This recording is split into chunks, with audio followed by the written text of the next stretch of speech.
Bonjour à tous, ceci est une salle de musique, lieu privilégié dans lequel nous allons développer notre écoute, notre psychomotricité, notre intellect, nos émotions et bien entendu aussi notre esprit.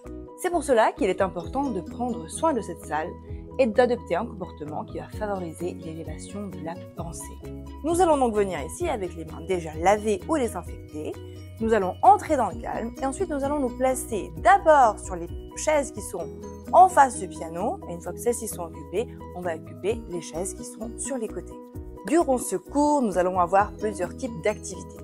Des activités au xylophone, des activités de solfège, des activités d'écoute et d'analyse, et des activités vocales, soit de chant. Pour chacune de ces activités, il y a des particularités. Mais j'aimerais maintenant vous parler spécifiquement du xylophone. Quand je vais vous demander d'aller au xylophone et de les prendre des baguettes, je vous prie de le faire dans le plus grand des calmes, sans vous bousculer. Les baguettes sont ici, il y en a pour tout le monde, et je vous prierai d'en prendre 2 chacun. Un instrument de musique, et en particulier le xylophone, est un outil de travail, un outil qui va nous permettre d'apprendre des choses et d'avoir une élévation intellectuelle, spirituelle, une élévation dans le domaine de la musique. Comme c'est un outil qui va nous permettre toutes ces choses-là, on va en prendre le plus grand soin. Et la première chose à savoir, c'est que les touches restent sur le xylophone. Il n'est pas question de les sortir. On ne sort pas les touches du xylophone. Elles restent sur celui-ci. Les chariots des xylophones étant des objets fragiles, il n'est pas question de les bousculer. Et donc, on ne les pousse pas si c'est inutile, on ne bouscule pas l'instrument.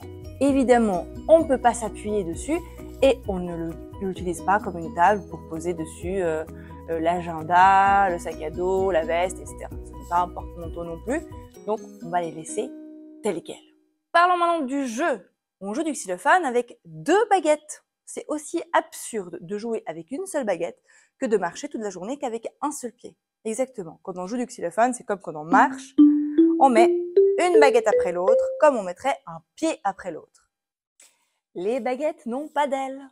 Donc à la fin de l'exercice, à la fin de l'activité, on va les reposer délicatement dans la boîte parce qu'elles ne peuvent pas voler toutes seules.